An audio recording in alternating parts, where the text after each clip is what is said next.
नमस्कार, वंदे मातरम, जय हिंद। दोस्तों, आपके सपनों का अपना परिवार धैर्य एजुकेशन क्लासेज में आप सभी का तहे दिल से स्वागत है। तो आइए आज स्टार्ट करते हैं एनसीईआरटी पैटर्न पर आधारित विद्या क्वेश्चन बैंक के अति महत्वपूर्ण टॉपिक को, जो क्लास 12 हिंदी सब्जेक्ट से लिया गया है मेरे प्यारे बच्चों। और ये बोर्ड एग्जाम में आपको 6 मार्क तक कंप्लीट कराने का प्रयास करेगा। ठीक है, तो यहाँ पर हम देख पा रहे हैं कि यहाँ पर दिया है काव्य सौंदर्य के तत्व। ठीक है, काव्य सौंदर्य के तत्व, इसमें क्या क्या आपका तैयार करना होगा मेरे प्यारे बच्चों, बहुत ही इंपॉर्टेंट, बेस्ट एकदम। यहाँ पर रस पढ़ेंगे हम, उसके बाद से अलंकार पढ़ेंगे और उसके बाद से छंद पढ़ेंगे मेरे प्यारे बच्चों। ये बहुत ही इंपॉर्टेंट आपका हेडिंग्स होगा मेरे प्यारे बच्चों, जो बोर्ड एग्जाम में इसमें से 2 मार्क का पूछेगा, फिर इसमें से भी 2 मार्क का पूछेगा, इसमें से भी 2 मार्क का पूछेगा। इस प्रकार आपका कुल मिला जुलाकर जो अंकों की सीरीज है वो हो जाएगी यहाँ पर 6 मार्क। और 6 मार्क कहीं आपका 1% से ज़्यादा होता है मेरे प्यारे बच्चों इंटरमीडिएट में, और वो भी बहुत ही कम समय में इसको कवर किया जा सकता है। तो इसलिए बिना देर किए हम चलते हैं रस, छंद और अलंकार के परिभाषा की तरफ, और ये किस टाइप से क्वेश्चन पूछे जाते हैं बोर्ड एग्जाम में उसको भी हम बताने का प्रयास करेंगे मेरे प्यारे बच्चों। तो बस अब हम ज़्यादा देर नहीं करेंगे और स्टार्ट करते हैं हेडिंग्स को। ठीक है, तो चलिए स्टार्ट करते हैं। यहाँ पर कुछ स्क्रीन बड़ा करते हैं मेरे प्यारे बच्चों, और स्क्रीन बड़ा करते ही आप देख पा रहे हैं कि यहाँ पर प्रश्नों का पैटर्न कैसे आता है। ठीक है, ये क्वेश्चन पूछा जाता है आपका 12वां नंबर क्वेश्चन की तरह। यहाँ पर देख पा रहे हैं कि सबसे पहले जहाँ कौन में रहेगा आपका मेरे प्यारे बच्चों रस। ठीक है, क्या रहेगा, रस।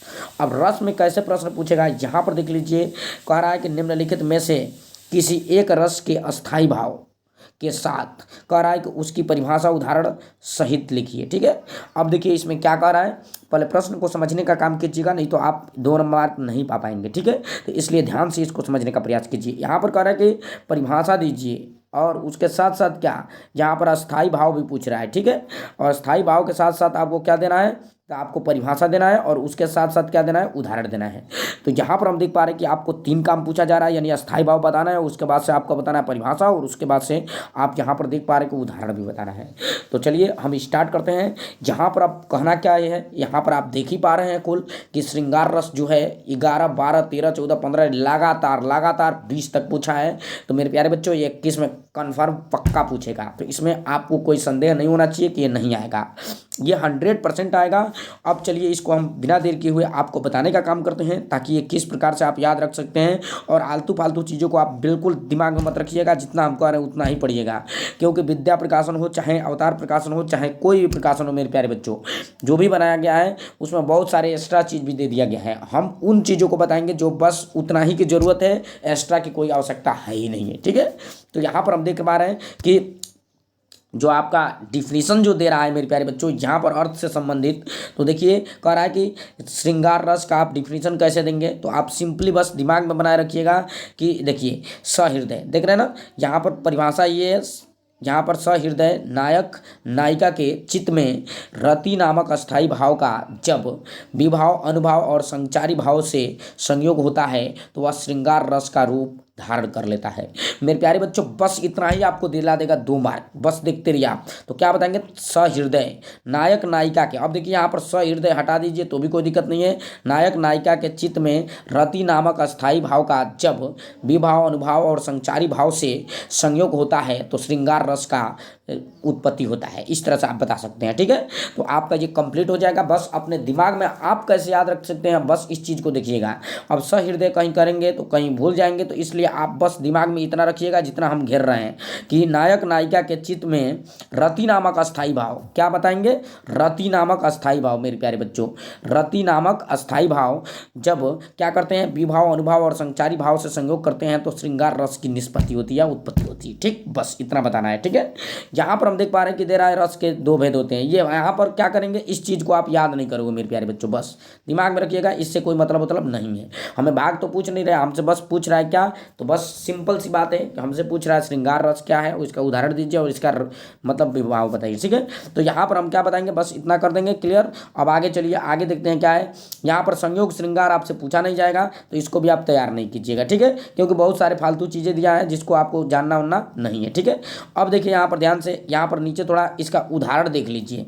ये उदाहरण आपसे पूछा जाएगा, तो देख रहे हैं ना, यहाँ पे उदाहरण आपको पूछा जाएगा, तो उदाहरण में आप क्या करिएगा, डाल दीजिएगा और यहाँ पर लिख दीजिएगा कि कौन हो तुम बसंत के दूत, और यहाँ विरस पतझड़ में अति सुकुमार, घन तिमिर में चलना, ये चपला की रेख, और फिर कह रहा है तपन में शीतल मंद बया है। ठीक है, इस तरह से ये उदाहरण है, इस उदाहरण को आप दिमाग में रख लीजिएगा और बाकी कुछ मत रखिएगा मेरे प्यारे बच्चों। बस यहाँ पर देखिए, यहाँ पर इसका अस्थाई भाव पूछेगा। क्या पूछेगा? अस्थाई भाव। ठीक है, श्रृंगार रस का अस्थाई भाव पूछेगा तो बस इतना लिख दीजिएगा कि इसका अस्थाई भाव जो है वो रति है मेरे प्यारे बच्चों। बस आगे कुछ आपको करने की आवश्यकता ही नहीं है। ये जो चीज़ें भी दिया गया है वो स्पष्टीकरण वगैरह ये सब कुछ आपको कुछ करने उड़ने की जरूरत नहीं है।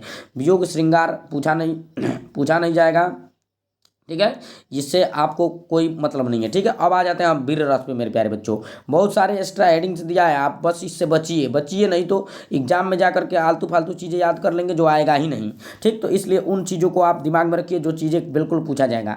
अब देखिए वीर रस का डिफिनीशन भी मान लीजिए कि यहाँ 11 से लेकर के 20 तक पूछा गया है मेरे प्यारे बच्चों, तो 21 में आने की संभावनाएं हो सकती हैं। तो इसलिए आप इसको देखिए। कह रहा है कि उत्साह की अभिव्यक्ति जीवन के कई क्षेत्रों में होती है। ठीक है, यानी उत्साह की व्यक्ति जो होती है वो जीवन के कई क्षेत्रों में होती है। कह रहा है कि शास्त्रकारों ने कह रहा है कि मुख्य रूप से ऐसे 4 क्षेत्रों का उल्लेख किया है, जैसे युद्ध है, धर्म है, दया है और दान है। ठीक, इसमें क्या होता है? वीरता दिखाई जाती है। ठीक है, अब आगे जो है चीज़ें उसको देखिए अगले पेज पे। ठीक है, अब यहाँ पर क्या है? ओ माय गॉड, ऐसा होना चाहिए इसको। चलिए अब आगे जो चीज़ें बता रहे हैं आपको बस दिमाग में रखिएगा। कह रहा है कि अतः इन चारों के लक्ष्य कर, यहाँ पर ये चारों को लक्ष्य कर जब उत्साह का भाव जागृत और पुष्ट होता है तब क्या होता है? तो वीर रस का उत्पत्ति होता है। समझ रहे हैं ना? अब यहाँ पर कह रहा है कि उत्साह नामक अस्थाई भाव, यहाँ पर विभाव, अनुभाव और संचारी भाव से वीर रस की दशा को प्राप्त होता है। अब देखिए मेरे प्यारे बच्चों, आपको इतना नहीं, वीर रस में आपको अगर परिभाषा पूछे तो आप कुछ मत रखिएगा याद, बस इतना रखिएगा, दिमाग में लगा लीजिए और विद्या में भी आप ट्रिक लगा लीजिए। कह रहा है कि उत्साह नामक अस्थाई भाव, विभाव और अनुभाव और संचारी भाव। समझ रहे हैं ना? बस इतना रखिएगा दिमाग में। देखिए यहाँ पर संचारी भाव देख रहे हैं ना, इस बात को बस रखिएगा, संचारी भाव के वीर रस की को प्राप्ति होता है। ठीक, बस इतना दिमाग में रखेंगे तो यही आपका क्या हो गया? फुल हो गया परिभाषा। ठीक है, या उसकी निष्पत्ति होती है। उदाहरण में बस दे दीजिएगा आप, देख रहे हैं ना उदाहरण, आप अब पूर्णतया उदाहरण को देख लीजिएगा। साजी चतुरंग सैन अंग मय उमंग धारी। ठीक है, सरजा शिवाजी जंग जीतन चलत हैं। फिर यहाँ पर भूषण भवन नाद विहद नागार के नदी नद मद गैरबन गे रतल है। ठीक है, इस तरह से मतलब इसका उदाहरण दे दीजिएगा और आगे आपको स्पष्टीकरण की कुछ कोई ज़रूरत नहीं है। बस इसका आपको बस इतना ही बताना है कि इसका जो आपका एक चीज़ और बताना है आपको, बस दिमाग में रखिएगा। अब आगे बढ़ रहे हैं और उसके बाद से देखिए इसको आपको पढ़ने की जरूरत नहीं। देखिए स्पष्टीकरण में कह रहा है कि प्रस्तुत पद में शिवाजी की चतुरंग सेना की ये ऐसे ऐसे दे रहा है ना, यहाँ पर हमें चाहिए क्या? यहाँ पर अस्थाई भाव चाहिए। अस्थाई भाव क्या होता है? तो वीर रस के अस्थाई भाव जो होता है मेरे प्यारे बच्चों, उत्साह होता है। ठीक, बस दिमाग में ये रखिएगा। ठीक है, यहाँ स्पष्टीकरण को नहीं भी करेंगे तो आपका मतलब मार्क मिल जाएगा। ठीक, अब आगे बढ़ते हैं मेरे प्यारे बच्चों। अगला नंबर जो चीज़ें हैं आपका, अगला नंबर है करुड़ रस। करुड़ रस क्या है? तो ये भी लगातार 20 तक पूछा है, तो इसलिए आपको इसको भी तैयार कर लेना चाहिए। अब देखिए इसको हम कैसे बता सकते हैं, दिमाग में रखिए, समझ रहे हो? यहाँ पर देखिए, यहाँ से आपको याद करना है, यहाँ से जहाँ से ट्रिक कर रहे हैं हम। कह रहा है कि शोक नामक अस्थाई भाव, विभाव, अनुभाव और संचारी भाव के संयोग से करुड़ रस दशा को प्राप्त होता है। ठीक, बस इतना ही आपको दिमाग में रखना है, फालतू चीज़ें मत रखिएगा। बहुत सारे फालतू चीज़ें दिया गया है जो कि हम इसको हटाने का काम कर रहे हैं। आपको मार्क पाने से मतलब है मेरे प्यारे बच्चों और समय बचाने से मतलब है, तो इसलिए आप ज़्यादा एक्स्ट्रा आप कोई भी काम ऐसा ना करिए। बस आप उदाहरण दे दीजिएगा कि क्यों छलक रहा दुख मेरा उषा की मृदु पलकों में, हाँ उलझ रहा सूत मेरा संध्या की घन अलकों में। ठीक है, इस तरह से मतलब आंसू से लिया गया है मेरे प्यारे बच्चों। अब आगे इसका स्पष्टीकरण नहीं कीजिएगा, आपको बस इसमें अस्थाई भाव खोजना है। तो आप कहेंगे कि जो अस्थाई भाव होता है मेरे प्यारे बच्चों वो चीज़ आपको बस बताना है। तो इसका अस्थाई भाव क्या होता है मेरे प्यारे बच्चों? दुख होता है। क्या होता है? दुख होता है। बस समझ रहे ना? बिल्कुल बिल्कुल। अब इस तरह से मतलब आप बता सकते हैं और सब कुछ क्लियर हो जाएगा। अब आगे कुछ नहीं आपको बताना है, ये अंतर अंतर कुछ नहीं, बस अब आ जाइए सीधा हास्य रस पे। जिस तरह से हम कह रहे हैं उस तरह से ही तैयारी कीजिएगा, फालतू मत तैयारी कीजिएगा मेरे प्यारे बच्चों। उम्मीद और आशा के साथ हम बता रहे हैं कि आपका बेस्ट मार्क आने वाला है, ठीक है। आगे दे रहा है कि 2020 में आया है तो 21 में भी आएगा, यानी हर साल पूछता है। कह रहा है इसको कैसे हम याद कर सकते हैं हास्य रस को, तो देखिए यहाँ पर दिया है कि अपने अथवा पराये के परिधान, वेशभूषा, वचन अथवा क्रियाकलाप आदि से उत्पन्न हुआ हास नामक अस्थायी भाव विभाव अनुभाव और संचारी भाव से संयोग करके हास रस का ग्रहण करता है, रूप ग्रहण करता है, ठीक है। इस तरह से बताएंगे, लेकिन हम जैसे कह रहे हैं वैसे देखिए, बस आपको यही रखना है कि यहाँ पर लिखेंगे वेशभूषा, समझ रहे हैं ना, ध्यान से देखिएगा इस चीज़ को कैसे आप दिमाग में रखेंगे, ठीक। बस वैसे हम बता रहे हैं वैसे आप तैयार करिएगा, फालतू चीज़ों पर ध्यान मत दीजिएगा बाबू, क्योंकि बहुत सारे मतलब टाइम निकल जाते हैं और बच्चे फालतू चीज़ों पर ध्यान नहीं देकर मतलब अपना टाइम गंवा देते हैं और लगता है कि रिजल्ट खराब हो जाएगा। तो इसलिए आप उसी चीज़ों को बस दिमाग में रखिएगा जो हम बता रहे हैं। कह रहे वेशभूषा, वचन अथवा क्रियाकलाप आदि से उत्पन्न हुआ ह्रास नामक अस्थायी भाव, देख रहे ना, हास नामक अस्थायी भाव विभाव अनुभाव और संचारी भाव से क्या करता है, संयोग से हास्य हास्य रस का क्या होता है, रूप ग्रहण करता है। बस इतना दिमाग में रखिएगा, इन सब चीज़ों को छोड़ दीजिएगा, ठीक है। अब आगे बढ़ते हैं। इसका मतलब हास्य रस का आप ये भी दे सकते हैं, हर्षेस बाजी देख दूल्हा दिगंबर को पाहुन दिया हिमाचल के उछाह में, ऐसे ही बता सकते हैं आप। नहीं तो दूसरा भी उदाहरण दे सकते हैं, कई उदाहरण है। तो यहाँ पर देखिए नाना वाहन नाना वेशा, समझ रहे हो, बिहसे शिव समाज नीच देखा, ठीक। इस तरह से को मुखहीन विपुल मुख काहू बिन पद कर को पहु पद बाहु, ठीक। इस तरह से मतलब तुलसीदास ये राम श्री रामचरितमानस से लिया गया है, तो इस तरह से आप बता सकते हैं, ठीक है। अब आगे जो मेरे प्यारे बच्चों आपको बात है कि यहाँ पर इसका अस्थाई भाव पूछता है, ठीक है। तो अस्थाई भाव जो होता है मेरे प्यारे बच्चों, बस इतना ही लिखिएगा, हास होता है मेरे प्यारे बच्चों, ठीक। बस अब कुछ लिखने की आपको आवश्यकता नहीं है, बस आपका क्लियर हो गया मार्क, ठीक है। अब शांत रस की बात करें, शांत रस की बात करें मेरे प्यारे बच्चों, तो शांत रस भी लगातार पूछा है, लेकिन कोई एक ही करना होता है और 2 मार्क का ही होता है, ज़्यादा मार्क का होता नहीं है, ठीक है। तो यहाँ पर शांत रस में देख रहे हैं हम कि यहाँ पर इसका जो परिभाषा होगा मेरे प्यारे बच्चों वो क्या होगा, तो बस इसको पढ़ लेते हैं एक बार और उसके बाद से आपको बता रहे हैं क्या क्या आपको ज़रूरत है, ठीक है। तो बस सिंपली आपको बस देखना है, यहाँ पर देखिए संसार की यहाँ पर निस्सारता और उनकी वस्तु की नश्वरता का अनुभव करने में ही चित्त में वैराग्य उत्पन्न होता है। वैराग्य होने पर शांत रस की उत्पत्ति होती है।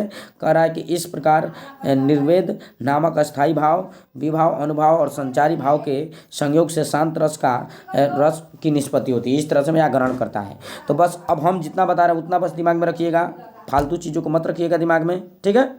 बस उतना ही रखिएगा जितना हम कह रहे हैं मेरे प्यारे बच्चों, ठीक। तो यहाँ पर आपको क्या रखना है, बस दिमाग में इतना ही रखना है कि निर्वेद, देखिए ध्यान से, निर्वेद नामक अस्थाई भाव विभाव अनुभाव और संचारी भाव के संयोग से शांत रस का रूप ग्रहण करता है, ठीक। बस यहाँ से आपको तैयार कर लेना है बस, और फालतू चीज़ों को आपको नहीं देखना है, ठीक है। तो आपका कंप्लीट हो जाएगा ये, ठीक है। आपको नंबर पाने से मतलब है, खूब लिखने से मतलब नहीं है, ठीक। आप खूब लिखते हैं तो भी उतना ही पाएंगे और कम लिखते हैं तो भी उतना ही पाएंगे। तो काहे नहीं, आप ऐसा लिखिए जो चीज़ें आपके लिए बहुत ही नेसेसरी हो, ठीक है। अब यहाँ पर हम देख पा रहे हैं कि इसके उदाहरण है, अब लव न साहिनी अब न सह हो, ठीक है। राम कृपा भव निशा सिरानी जागे फिर न ड सह हो, ठीक है। इस तरह से मतलब ये उदाहरण दिया गया है, इसको आप याद कर लीजिएगा, ठीक, राइट, बिल्कुल। इससे हल्का भी अगर उदाहरण आपको मिले, इससे हल्का भी आसान भी मिले तो आप इसको याद कर सकते हैं। अब इसका स्पष्टीकरण कर रहा है, तो स्पष्टीकरण जो है इसका अस्थाई भाव जो होता है वो अस्थाई भाव बस दिमाग में रखना है, निर्वेद होता है मेरे प्यारे बच्चों। बस क्लियर, आपका कंप्लीट हो गया। अब चलते हैं हम अगले हेडिंग्स की तरफ। आप देख रहे हैं यहाँ पर अलंकार मेरे प्यारे बच्चों, क्या, अब अलंकार, अलंकार के बाद छंद होगा और उसके बाद से खत्म हो जाएगा वीडियो मेरे प्यारे बच्चों। अंत तक बस देखिए, हम ट्रिक बताएंगे, ऐसा ट्रिक जो आप कभी नहीं देखे होंगे मेरे प्यारे बच्चों, एकदम धांसू ट्रिक, बिल्कुल। अब चलिए वो 2 नंबर का क्लियर हो गया रस। अब अलंकार में आते हैं। तो अलंकार ख में पूछेगा मेरे प्यारे बच्चों, ये भी रहेगा आपका 2 मार्क का, ठीक है। कह रहा है कि निम्नलिखित अलंकारों में से किसी एक अलंकार का लक्षण उदाहरण सहित लिखिए। कह रहा है कि अनुप्रास, देख रहे हैं ना यहाँ पर, अलंकार, यहाँ पर यमक अलंकार, श्लेष अलंकार, रूपक अलंकार, उत्प्रेक्षा अमक, यानी कुछ भी हो सकता है। ये जितने अलंकार है सभी अलंकारों में। तो सबसे पहले हम देख पा रहे हैं यहाँ पर कि पहला नंबर दिया रहा है अनुप्रास अलंकार। ठीक है, ये लगातार पूछा है, 19 तक पूछा है मेरे प्यारे बच्चों। ठीक है, तो अनुप्रास अलंकार किसे कहते हैं, ये परिभाषा आपको देना है। तो परिभाषा आप कैसे दे सकते हैं, देखिए जब कह रहे हैं यहाँ पर प्रश्न, देखिए एक ही वर्ण की बार बार आवृत्ति होने पर अनुप्रास अलंकार होता है। यानी एक ही वर्ण जो हो, अगर बार बार उसके क्या हो, मतलब आवृत्ति हो, तो उसको बोलते हैं हम अनुप्रास अलंकार। ठीक, देखिए उदाहरण भी दे देंगे आप कि देखिए कानन कंठित भयंकर भारी घोर घाम हिम वारी बयारी, इस तरह से मतलब इसका दे सकते हैं। यहाँ पर इसका स्पष्टीकरण कर सकते हैं कि इस उदाहरण में क भ र घ म अक्षर एक से अधिक बार आए हैं, इसलिए अनुप्रास अलंकार है। ठीक है, तो यहाँ पर बार एक ही अक्षर की पुनरावृत्ति होती है, तो उसको हम बोलते हैं क्या, तो सीधा पता है कि अनुप्रास अलंकार। ठीक है, वेरी गुड। अब चलिए अब आगे बढ़ते हैं और अगला यहाँ पर देखते हैं, दूसरा है यमक अलंकार। क्या है मेरे प्यारे बच्चों, यमक अलंकार। अब यमक अलंकार का भी परिभाषा देख पा रहे हैं आप, यमक अलंकार का भी 20 तक पूछा है मेरे प्यारे बच्चों। तो इसमें तो डाउट नहीं होना चाहिए कि नहीं पूछेगा, बिल्कुल पूछेगा। जब एक ही शब्द दो या दो से अधिक बार आता है और भिन्न भिन्न अर्थों में प्रस्तुत होता है, तो उसको बोलते हैं हम यमक अलंकार। ठीक है, उसमें क्या होता है, अनुप्रास अलंकार में क्या होता है मेरे प्यारे बच्चों, तो यानी जो अक्षर होता है उसका पुनरावृत्ति होती है, और इसमें क्या होता है, तो एक ही शब्द बार बार आता है लेकिन अर्थ अलग अलग होता है, तो यमक अलंकार होता है मेरे प्यारे बच्चों। इस तरह से दिमाग में आप बना लीजिएगा। फिर यहाँ पर काली घटा का घमंड घटा, फिर नभ मंडल तारक वृंद यहाँ पर खिले। यहाँ पर देख रहे हैं घटा घटा, देख रहे हैं ना, यहाँ पर अब इसका स्पष्टीकरण कर देना है, अब क्लियर हो जाएगा आपका। स्पष्टीकरण में इस उदाहरण में घटा शब्द 2 बार आया है और दोनों स्थानों पर उसका अर्थ भिन्न भिन्न है। पहला में घटा का मतलब बादल और दूसरा में घटा का मतलब कम हो गया। ठीक, घटा का मतलब कम होना और एक में घटा का मतलब बादल हो गया। ठीक है, इस तरह से आप बता सकते हैं। अब चलते हैं हम मेरे प्यारे बच्चों तीसरा नंबर जो है आपका श्लेष अलंकार है मेरे प्यारे बच्चों। 2020 तक पूछा है, इसमें कुछ पूछने की बात ही नहीं है। अब आगे बढ़ रहे हैं कि जब एक शब्द एक ही बार प्रयुक्त होता है तो किंतु उसके 2 या 2 से अधिक अर्थ होते हैं, तब उसको हम कहते हैं महाश्लेष अलंकार होता है। समझ रहे हैं ना, जैसे देखिए यहाँ पर भी आपका उदाहरण दिया है और उसका स्पष्टीकरण भी किया गया है। यहाँ पर चिरजीवी जीरो जोरी जुरै क्यों ना स्नेह गंभीर। ठीक है, फिर को घटी ये वृक्ष भानुजा वे हलघर के वीर। ठीक, इस तरह से दिया गया है। अब यहाँ पर देख पा रहे हैं हम इसका उदाहरण स्पष्टीकरण देख रहे हैं यहाँ पर, कि स्पष्टीकरण में इस उदाहरण में वृक्ष भानुजा और हलधर शब्द एक ही बार आए हैं, किंतु इनके अनेक क्या है अर्थ हैं। तो यहाँ पर देख रहे हैं वृष भानुजा का मतलब होता है राजा वृष भानु की यहाँ पर, और पुत्री राधा, तथा यहाँ पर दूसरा देख रहे हैं वृषभ बैल की वहन गाय। फिर यहाँ पर हलचर जो है बलराम तथा बैल, वहाँ दोनों चीज़ें मतलब दिखा रहे हैं, एक से अधिक मतलब इसका अर्थ। ठीक, अब आगे बढ़ रहे हैं मेरे प्यारे बच्चों। यहाँ पर रूपक अलंकार जो है आपका दिया गया है, जहाँ उपमेय में, देख रहे हैं ना, जहाँ उपमेय में, यहाँ पर देखेंगे हाई छोड़ देंगे, इसको छोड़ देंगे, यहाँ देखेंगे जहाँ उपमेय में उपमान, फिर यहाँ पर लिखेंगे का निषेध रहित आरोप हो, वहाँ रूपक अलंकार होता है। ठीक है, बस सिंपली आप ट्रिक करके याद करिएगा, विद्या में आप ट्रिक कर लीजिएगा, जैसे हम कर रहे हैं वैसे, और वैसे ही याद करिएगा, आलतू फालतू चक्कर में न पड़िएगा मेरे प्यारे बच्चों। अब इसका उदाहरण देख रहे हैं, उदाहरण में जो चीज़ें हैं उसको आप देख लीजिए भली भांति। उदाहरण में कह रहा है गिरा अनिल मुख पंकज रोकी, कह रहा है प्रकट न लाज निशा अवलोकी। ठीक, इस तरह से मतलब है। अब इसमें क्या है स्पष्टीकरण करेंगे, जहाँ गिरा वाड़ी यानी बाड़ी में भौरे का, मुख में कमल का, और लाज में कह रहा है कि निशा का निषेध रहित आरोप हो, वहाँ रूपक अलंकार होता है। समझ रहे ना, इस तरह से मतलब इसको कर लेंगे। फिर लास्ट आपका जो है, लास्ट नंबर आपका है मेरे प्यारे बच्चों, वो उत्प्रेक्षा अलंकार है, जो कि 20 तक पूछा है, जहाँ उपमेय में उपमान, देख रहे हैं ना, की संभावना की जाए, वहाँ उत्प्रेक्षा अलंकार होता है। ठीक है, देखिए सोहत ओढ़े पीठ पटु श्याम सलोने गात मनो नीलमति शैल पर, यहाँ पर आतप पर यौ प्रभात। ठीक, इस तरह से मतलब इसका उदाहरण दिया है, यहाँ पर स्पष्टीकरण भी कर रहा है इसका उदाहरण दे देंगे, बस बिल्कुल क्लियर हो जाएगा। अब आगे बढ़ते हैं मेरे प्यारे बच्चों। 6 नंबर आपका जो उपमा अलंकार है, उपमेय कर रहा है, उपमेय देख रहे हैं ना, उपमेय और उपमान, बिल्कुल जितना ट्रिक कर रहा हूँ उतना ही आप याद करिएगा कि समान यहाँ पर धर्म कथन को उपमा अलंकार कहते हैं। ठीक है, अब कह रहा है कि इसके 4 और अंग होते हैं। ये 4 अंगों से कोई मतलब नहीं है हमें, बस हमें करना क्या है, तो हमें इसका उदाहरण दे देना होगा। और उदाहरण यहाँ पर दिया गया है, देखो बिल्कुल यहाँ पर देख रहे हैं ना, हरि हरि पद कोमल कमल से। यानी कहने का मतलब ये है कि जो यहाँ पर दे रहा है हरि पद कोमल कमल से, यानी हरि का जो यहाँ पर स्पष्टीकरण में दे रहा है उपमेय, और यहाँ पर दे रहा है उपमान, फिर सब कुछ दे रहा है। क्लियर, समझ रहे ना, इस चीज़ को देख लीजिएगा। अब यहाँ पर आ जाते हैं मेरे प्यारे बच्चों अब छंद की तरफ। छंद कितना होता है, तो छंद भी 2 अंक का पूछा जाता है आपका इंटरमीडिएट में मेरे प्यारे बच्चों। घबराने की कोई ज़रूरत नहीं है, बस इसको देखिएगा वीडियो को अंत तक, बिल्कुल समझ में आ जाएगा। यहाँ निम्नलिखित में से किसी एक छंद का लक्षण उदाहरण सहित लिखिए। ठीक है, दोबारा छोड़ता, ठीक है, क्लियर बात। अब यहाँ पर देख रहा है 20 में पूछा है ये। अब सबसे पहला आपका है चौपाई। ठीक, अब लिखेंगे चौपाई सममात्रिक छंद है, इसमें 4-4 चरण होते हैं और प्रत्येक चरण में 16 मात्राएं होती हैं। अंत में जगड़ यहाँ पर देख रहा है अथवा तरण का प्रयोग नहीं होना चाहिए, अर्थात अंतिम 2 वर्ण गुरु लघु होना चाहिए। ठीक है, बस इस तरह से बता देंगे। अब इसका उदाहरण बता लेंगे। ठीक है, उदाहरण बताएंगे तो इसको निशान भी लगा देंगे, जहाँ लघु होगा लघु, जहाँ गुरु होगा वहाँ गुरु। ठीक, इसको तैयार कर लीजिएगा, बोर्ड एग्जाम के लिहाज से बहुत ही इंपॉर्टेंट है।